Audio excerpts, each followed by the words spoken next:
Missed.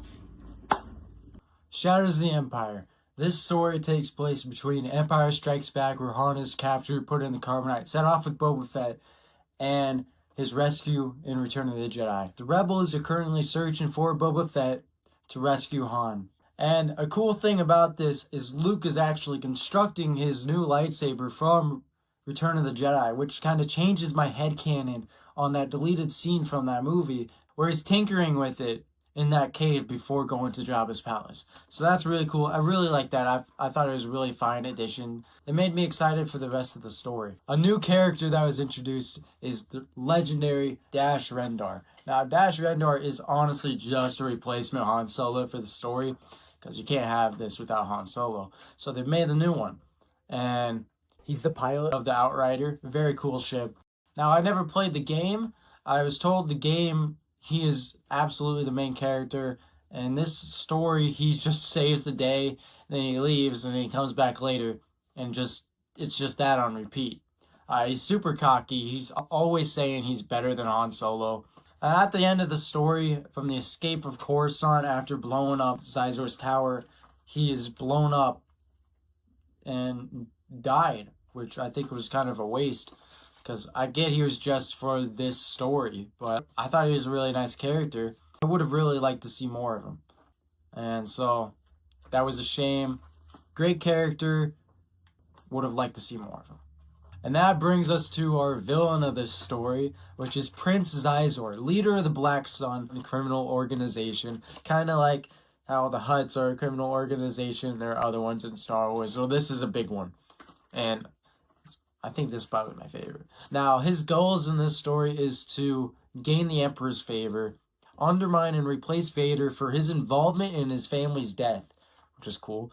Get a little revenge there. And speaking of revenge, he also wants to kill Luke Skywalker so Vader feels the same tragedy that he did when his family was murdered. Prince Xizor is of the following species, and they have this ability to produce pheromones to make the opposite gender crave them, need them, and he decides to use this on Leia and seduce Leia. Oh boy, that was just, I read this and I was like, Xizor leaned over and kissed Leia. Lightly at first, a mere touch of his lips on hers. Delicious. Amazing. I really don't want to read this. He pressed harder. Leia found herself responding to the kiss. He leaned in and kissed her again. She felt the fire in him. She felt the fire in him. Why was this included in this story? Leia put both her arms around Xizor, returned his fire with her own. Would this be so bad? To let him continue? To save Luke? The dress's strap fell off on that side. Not just to save Luke, to enjoy this to the fullest. Did she want to do that? She did not, no. But she did want it at the same time. His hands moved on her. Oh, yes. She seen what I'm seeing? His hands moved on her. He has 3-inch claws on his fingers.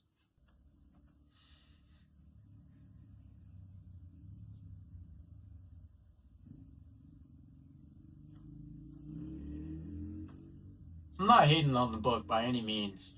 I like this book.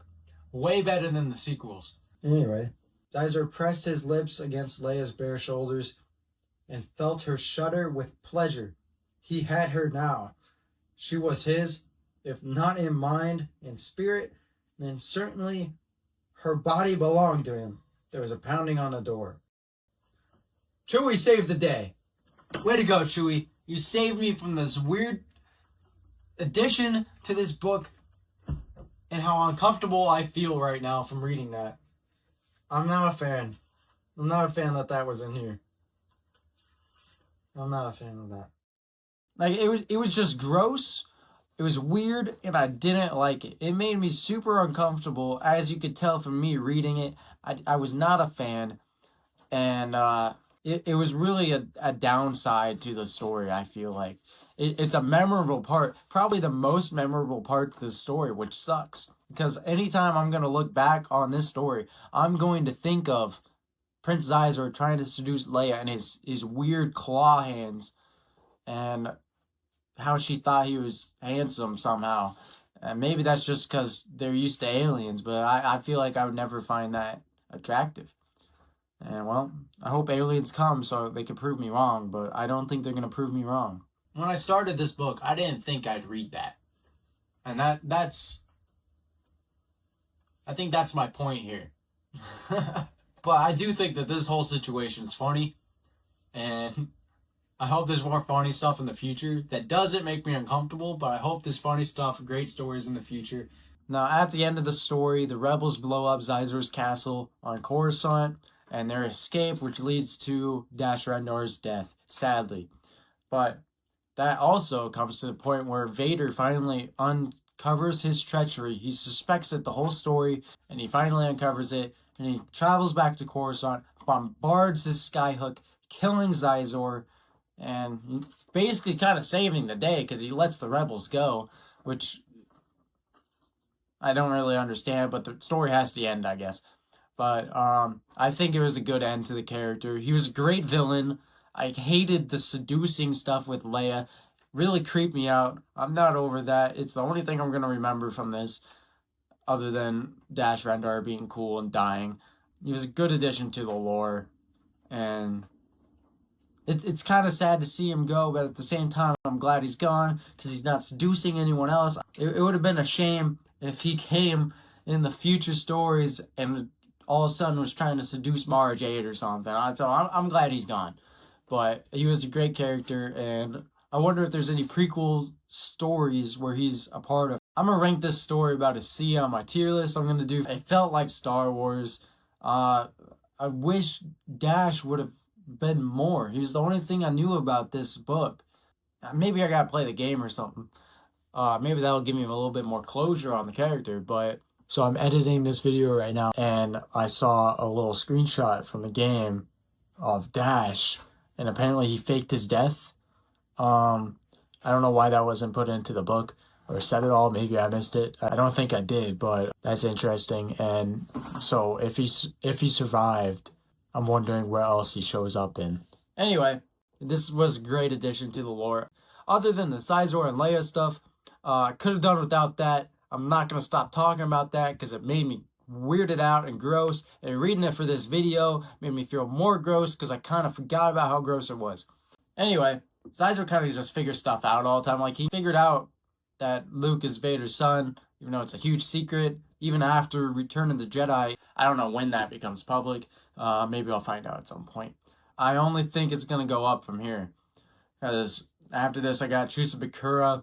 And then I got the Thrawn trilogy. I'm reading the Thrawn trilogy right now. It's great. Can't wait to get to that video. It's going to be great. I feel like, maybe, hopefully. So, yeah. So, see you on the next one. Whenever I decide to make it, I kind of want to make these frequently. But, you know, I got 2 jobs and life kind of gets in the way. So, sorry about the wait. If anyone's waiting, I don't think anyone's watching. Except one guy, shout out to you.